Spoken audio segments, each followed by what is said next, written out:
अस्सलामुअलैकुम and welcome class. मैं हूं आपका टीचर सैयद बख्त। हम कर रहे हैं नेटवर्किंग फंडामेंटल, जिसमें आज का हमारा टॉपिक है networking models. Network models, types of models in networking, ये सारे टाइटल दिए जा सकते हैं कि नेटवर्क के मॉडल्स जो हम नेटवर्किंग में यूज़ करते हैं वो कितनी तरह के हैं, वो कैसे काम करते हैं, क्या क्या होते हैं। इंटायरली बहुत ज़्यादा इंपॉर्टेंट टॉपिक है ये। अब ये वर्ड जब भी मैं बोलता हूँ तो समटाइम मुझे हंसी आ जाती है, क्योंकि आप सोचते हो कि यार हर टीचर हर टॉपिक से पहले ये क्यों कहता है। बहुत इंपॉर्टेंट टॉपिक है ये। मेरा कहना इसलिए मजबूरी है बिकॉज हम कौन सा कोर्स पढ़ रहे हैं, fundamentals of networking, and you know that fundamentals means basics.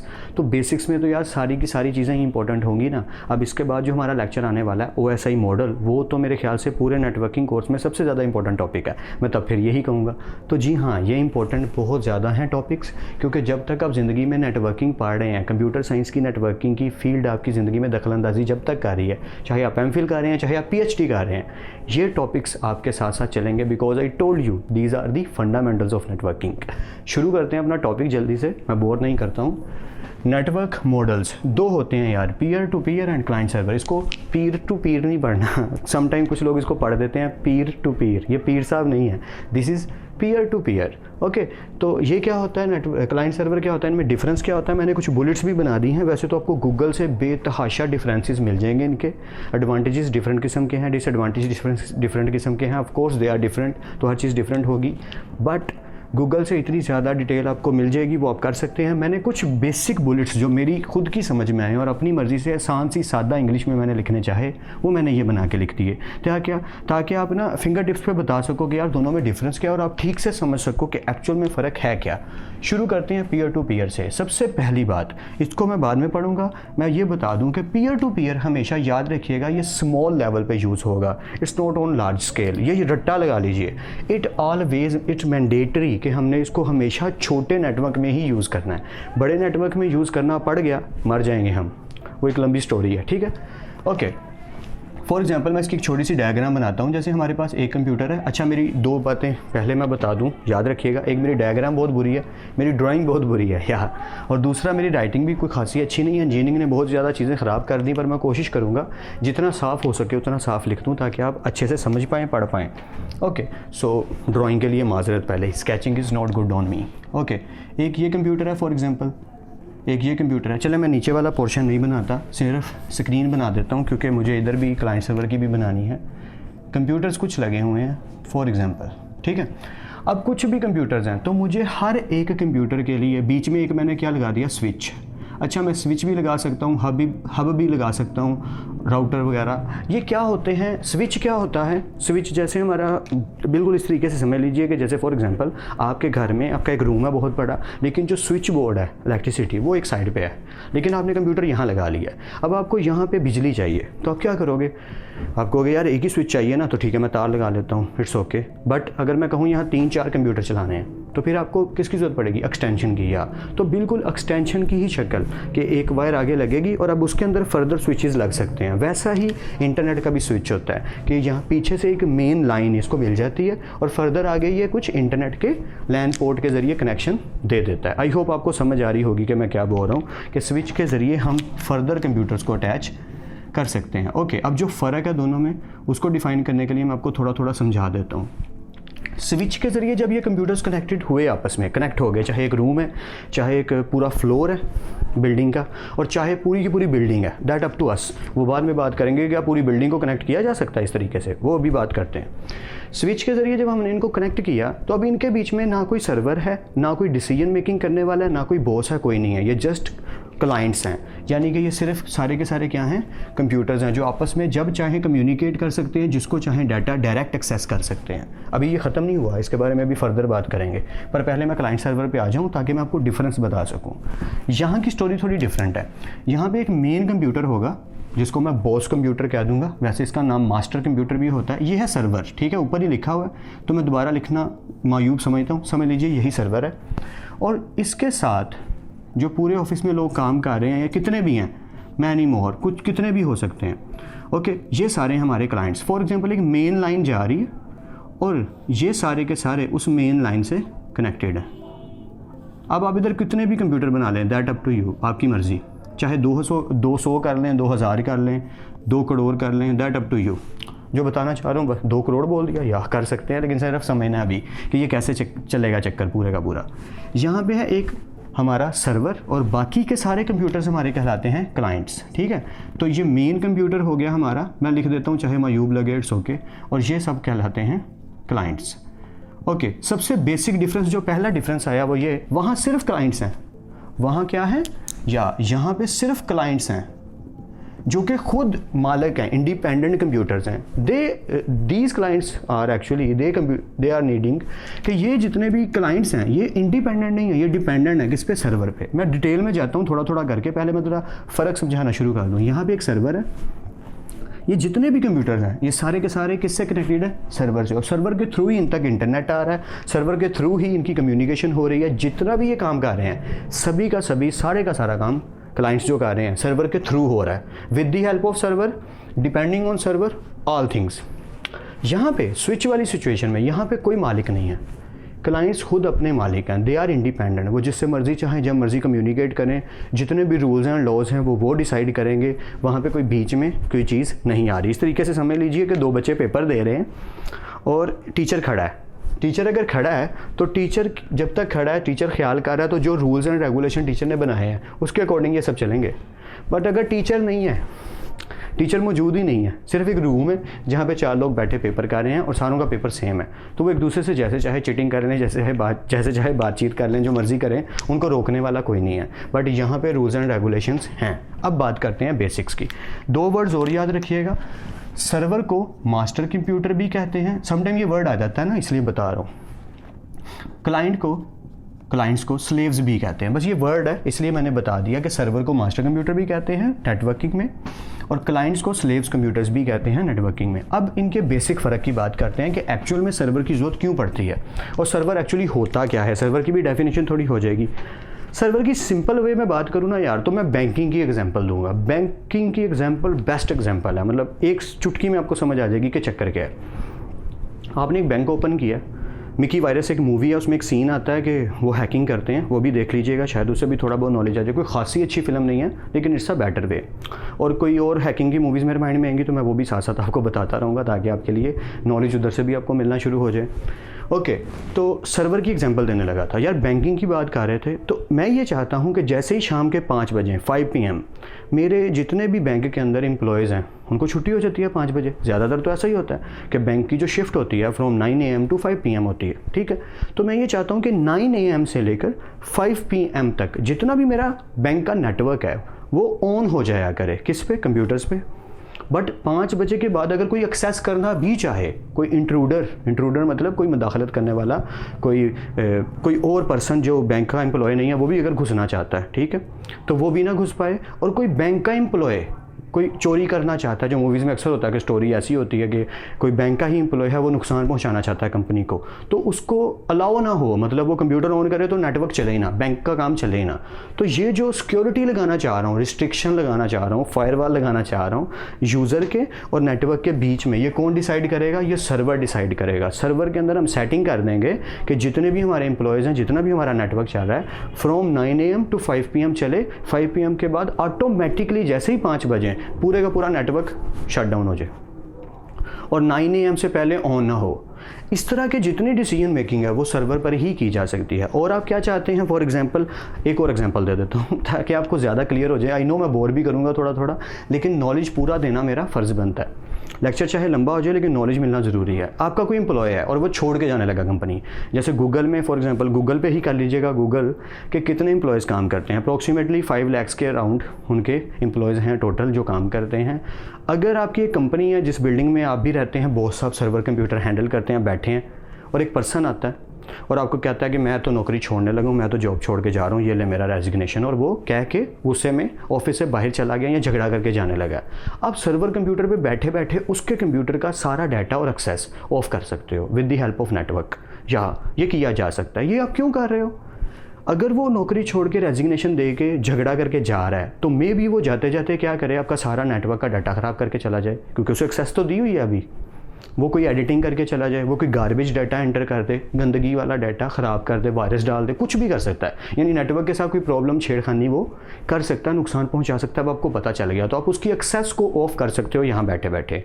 मेरी बात आई थिंक सो आपको अब समझ आ रही होगी कि सर्वर कंप्यूटर के फ़ायदे क्या हैं। इसी तरह और क्या चाहते हो आप कि एक जो हमारा ऑर्गेनाइजेशन का ग्रुप है, फॉर एग्जांपल हमने टाइप्स ऑफ नेटवर्किंग तो पढ़ ली हुई है कि नेटवर्किंग की टाइप्स क्या क्या होती हैं, लैन, मैन, वैन, ठीक है। तो एक जो हमारी पूरी की पूरी शिफ्ट है या ऑर्गेनाइजेशन, हम नहीं चाहते कि दूसरी ऑर्गेनाइजेशन के साथ कोई भी कम्युनिकेशन करे, ठीक है। हम ये चाहते हैं कि ये वाला ग्रुप इस ग्रुप के साथ कोई कम्युनिकेट ना करे, अपना अपना काम करें, और हम भी इन पे ध्यान रखें। तो ये लैन सर्वर के ज़रिए हो सकता है, हम सर्वर के ज़रिए उनको चेक भी कर रहे हैं, प्लस ये भी ध्यान रख रहे हैं कि इन कंप्यूटर से कोई भी मैसेज इन कंप्यूटर्स को जाए ही ना। मेरी बात समझ रहे हैं आप? या ये जितनी भी रिस्ट्रिक्शंस हैं ये हम लगा सकते हैं। बट अगर आपने कोई कैफेटेरिया ओपन किया और वहाँ पे आप चाहते हैं 4 लोग बैठ के गाड़ी की गेम खेलें, कार रेस करें और आपस में कार रेस करें, मतलब 4 गाड़ियाँ भागें, कंप्यूटर 1 के ऊपर 4 गाड़ियाँ शो हों, 2 पे भी, 3 पे भी, 4 पे भी, और चारों कंप्यूटर एक दूसरे की गाड़ियाँ देख सकते हैं, खेल सकते हैं, तो वहाँ सर्वर की ज़रूरत नहीं है। वहाँ तो सिंपल छोटा सा एक नेटवर्क चाहिए। यहाँ आप एक छोटा सा ऑफिस ओपन करने लगे, या कोई भी कंपनी है आपकी, फॉर एग्जांपल आप मग्स बनाते हैं या आप पूरे गारमेंट्स का काम कर रहे हैं, तो आप सिर्फ 4 लोग हैं या 2 लोग हैं या 3 लोग हैं या 9 लोग हैं या 10 लोग हैं, 10 के अंदर कंसीडर कर लेते हैं, 10 से ऊपर नहीं जाते। तो आप ये चाहते हो कि 10 लोगों ने एक ऑफिस में बैठना है और काम करना है, तो हमें सर्वर की ज़रूरत नहीं है, हमें कुछ रूल्स एंड रेगुलेशंस अप्लाई करने की ज़रूरत नहीं है, हमारा काम ही सादा सा है, इसमें कोई रिस्ट्रिक्शन या कोई टेंशन की बात ही नहीं। लेकिन अगर आपका काम बैंकिंग टाइप का है, पैसों का लेन देन है वहाँ पे, तो आपको सिक्योरिटी चाहिए, आपको और बहुत ज़्यादा सारी ऐसी ऑप्शंस चाहिए जो सिर्फ सर्वर में मिलेंगी, आपको क्लाइंट से सिर्फ पीयर टू पीयर में नहीं मिलेंगी, क्योंकि पीयर टू पीयर में सेंटर में सर्वर है ही नहीं। मेरी बात को समझें कि यहाँ पर डिसीजन मेकिंग करने वाला सेंटर में कोई पर्सन है ही नहीं, यहाँ पे खुली छूट है कि जो जिसका जो दिल करता है वो नेटवर्क में वो करे। तो इस तरीके से इस सिचुएशन में ऐसा होता है। अब एक और एग्जांपल कि आपका सर्वर किस लिए और काम होता है। फॉर एग्जांपल आप एक इंटरनेट लेते हैं आईएसपी से। आईएसपी तो याद होगा ना आपको, हमने डिस्कस भी किया था जब नेटवर्क पढ़ा था कि आईएसपी एक पर्सन होता है, इंटरनेट सर्विस प्रोवाइडर, जो आपको इंटरनेट देता है। इसका क्या होता है, एक सर्वर है, इसके पास एक सर्वर है जिससे ये दुनिया को इंटरनेट पहुंचा रहा है, बीच में बेशक उसके स्विचेस लगे हैं, जो भी चीज़ें लगी हैं जिनके ज़रिए वो यूज़र तक क्या पहुंचा रहा है, एक इंटरनेट पहुंचा रहा है। ये यूज़र आ गया, हम लोग आ गए, हम तक उसने इंटरनेट पहुंचाया। लेकिन आईएसपी के पास जहाँ से इंटरनेट आ रहा है, नासा से आ रहा है, कहीं से भी आ रहा है क्लास, वो भी एक सर्वर है, या सर्वर ही चल रहे हैं, सर्वर के आगे सर्वर, उसके आगे सर्वर, ये रिस्ट्रिक्शन से आगे। जैसे बॉर्डर्स होते हैं, आर्मी भी तो ऐसे ही करती है, जैसे मुल्क का एक बॉर्डर आता है, फिर आगे सिटी का एक बॉर्डर आता है, एक्सेट्रा एक्सेट्रा। तो ये भी कुछ वैसा ही है। तो वर्ल्ड का एक सर्वर है, नासा का या जिसका भी, आईएसपी, हमारा जो आईएसपी का सर्वर है, इंटरनेट सर्विस प्रोवाइडर, वही दुकानदार जो हमें इंटरनेट देता है, आईएसपी उसको कहते हैं, ठीक है। ये याद रखना है, हम इसको डिस्कस कर चुके हैं नेटवर्क की क्लास में, और अगर किसी ने नहीं देखी तो पहले वो ज़रूर देख लो। आईएसपी वाला उन सर्वर से जब कंप्यूटर नेटवर्क लेता है तो पहले ही कुछ रिस्ट्रिक्शंस लग गई। एग्जांपल बड़ी सिंपल सी है, जैसे कुछ अडल्ट साइट्स होती हैं जो अलाउ नहीं होती आपके कंट्री में ओपन करना, ऑन करना या कुछ भी, तो वो सारी की सारी साइट्स की जो ब्लॉकेज है, जो ब्लॉक की गई हैं कि ये ओपन नहीं कर सकते आप। हम तो हीरोज़ हैं ना, वीपीएन से हमने सारी, जैसे टिकटॉक भी लोग चला देते हैं, हालांकि वो ब्लॉक किया जाता है सर्वर पे कि जी आपके कंट्री के अंदर जितने भी सर्वर्स हैं उनके ऊपर बता दिया गया कि इंटरनेट जहाँ से भी आ रहा है टिकटॉक बंद कर दिया जाए, तो टिकटॉक बंद हो गया। पबजी गेम जैसे ब्लॉक की गई थी, तो क्या किया गया, देखिए मैं गौर से समझिए मैं क्या बोल रहा हूँ। पाकिस्तान का जो सर्वर है पूरे इंटरनेट को जो हैंडल कर रहा है, उसके ऊपर ये रिस्ट्रिक्शन लगा दी गई कि अब पाकिस्तान की लोकेशन में जितने भी इंटरनेट हैं उन सारे इंटरनेट के ऊपर पबजी नहीं चलेगी। तो अब आप इंटरनेट से कनेक्ट करते हैं, आप सोचते हैं यार इंटरनेट वालों को, अमेरिका वालों को कैसे पता चल रहा है। आपका जो सर्वर है ना, उसको तो पता है ना कि ये वाला जो सॉफ्टवेयर है, ये वाली जो एप्लीकेशन है, ऐप है, इसको हमने इस रडार के अंदर नहीं चलाना, ऑन नहीं होने देना। जैसे यूट्यूब ब्लॉक हो गई थी since so many years before, तो वो बंद हो गई थी। तो तब क्या हुआ था, यही हुआ था कि आपका जो वर्ल्ड का सर्वर है उसने कहा कि इस कंट्री के सर्वर को हम अलाउ नहीं करते, हम ऑफ कर देते हैं इस वेबसाइट के लिए, इस डोमेन के लिए। मेरी बात अब आई थिंक सो थोड़ी समझ आ रही होगी। तो आईएसपी सर्वर के ऊपर पहले ही रिस्ट्रिक्ट हो चुका है इधर आते आते, यानी कि इंटरनेट सर्विस प्रोवाइडर भी कुछ नहीं कर सकता, क्योंकि उस तक जो कनेक्शन आया पीछे से डिसाइड होके आया। अब हो सकता है ये आईएसपी वाला ये चाहता है कि मैंने जो कनेक्शन दिया हुआ है वो स्कूल वालों को दिया हुआ है। मेरी बात को गौर से समझिएगा।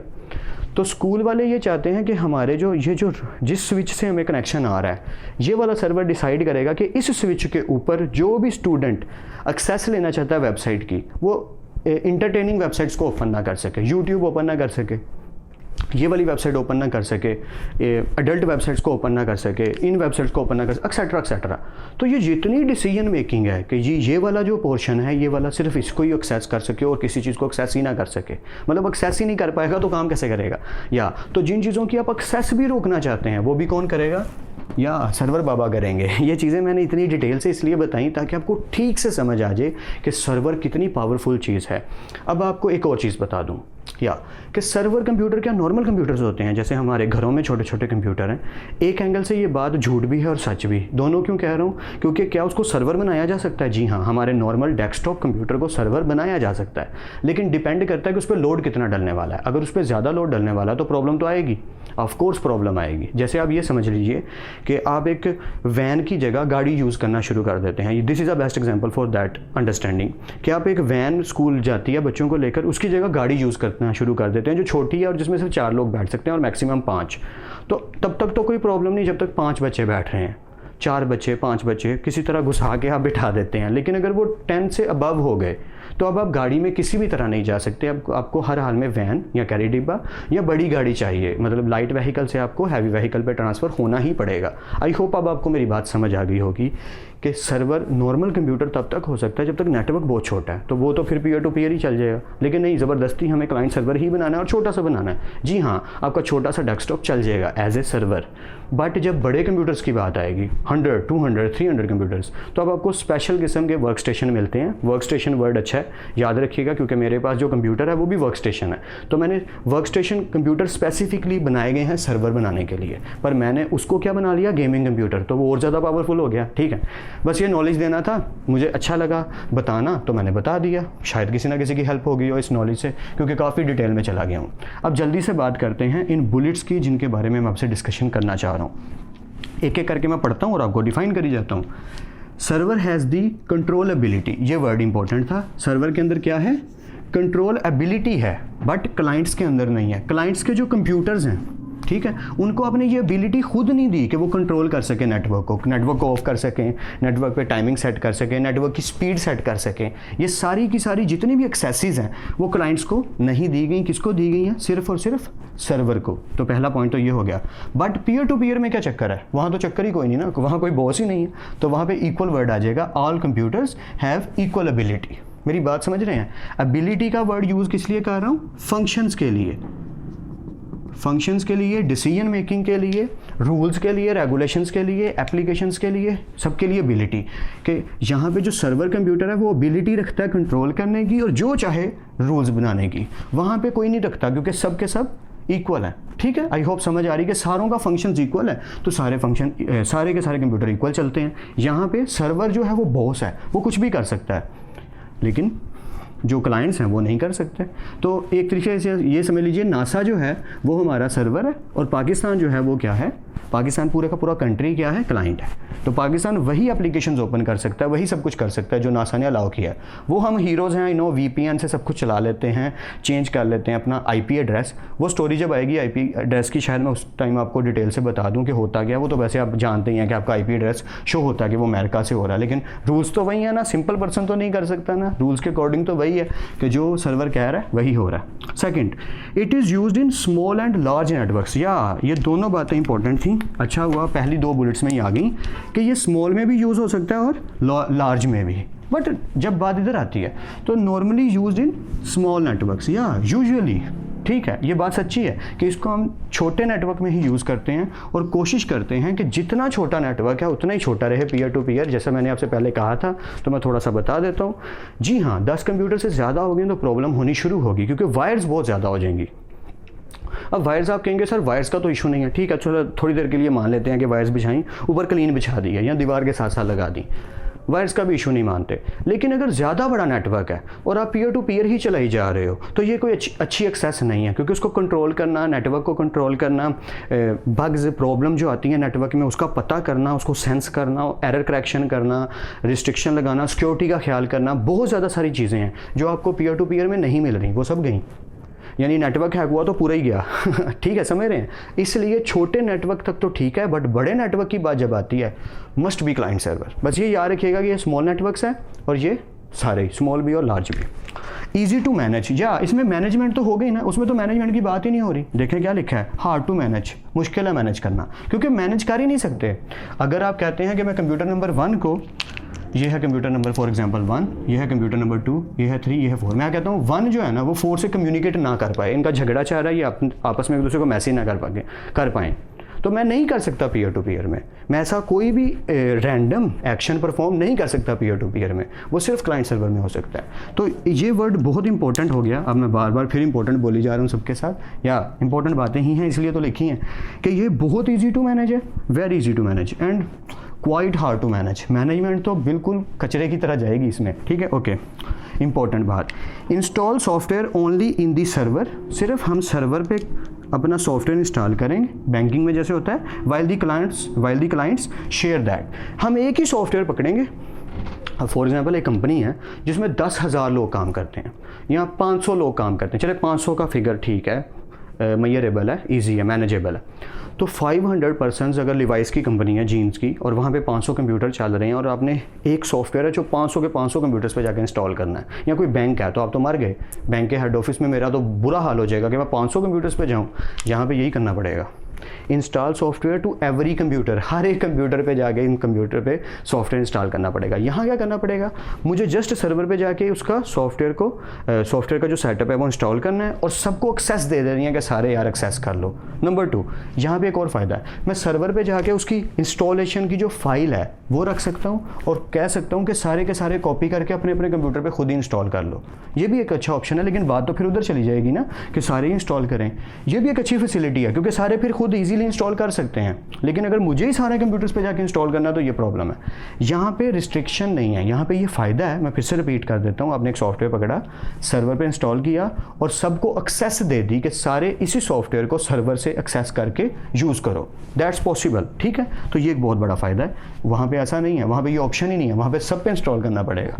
Last point, 1 powerful computer acting as server. Powerful computer word आ गया जो हम अभी बात कर रहे थे कि पावरफुल कंप्यूटर होना चाहिए। जैसे मैंने आपको एग्जांपल दी लाइट व्हीकल से हाई व्हीकल की, कि अगर नेटवर्क छोटा है फिर तो लेस पावरफुल कंप्यूटर भी चल जाएगा। नॉर्मल से कंप्यूटर जो होते हैं उन्हें लेस पावरफुल, डेस्कटॉप जो कंप्यूटर होते हैं ना नॉर्मल से घरों में, ऑफिस में, उन्हें लेस पावरफुल माना जाता है, तो वहाँ तो ये चल। लेकिन जहाँ पे नेटवर्क बड़ा है यार, वहाँ पे तो मुझे हाई कैपेसिटी वाला पावरफुल कंप्यूटर चाहिए ही चाहिए।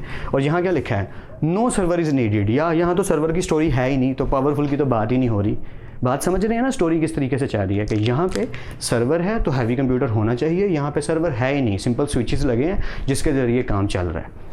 और हमारा टॉपिक कंप्लीट हो गया, एंड आई होप कि मैं आपको इस टॉपिक को समझने में हेल्प कर पाया हूँ। आई नो मैंने इसको बहुत ज़्यादा डिटेल से और डीपली जाके बताया है, शायद ही कोई बात छूट गई हो, मुझे नहीं लगता। मैंने आपको एक एक पॉइंट को डिटेल से बताने की पूरी कोशिश की है, और आई बिलीव कि आपको समझ आ गई होगी। बस अब आप पे डिपेंड ये करता है कि आप इस लेक्चर को 2-3 बार सुन लें अगर, तो बेटर है। वैसे तो एक दफ़ा सुन के आई नो ऐसा ही लगता है कि हमें समझ आ गई, लेकिन कोई कितना भी जीनियस हो, ये हम साइंस में भी पढ़ चुके हैं, हमने इसकी रिसर्च भी पढ़ी हुई है स्टूडेंट्स पे, कि जो सबसे कम समझेगा वो 0% भी हो सकता है, 5% भी हो सकता है, लेकिन जिसको मैक्सिमम लेवल की समझ आई है, 70 से 80% समझ आती है। वो 10 से 20% जो रिमेनिंग है वो प्रैक्टिस पे डिपेंड करता है, और प्रैक्टिस का मतलब होता है रिवाइज करना किसी चीज़ को।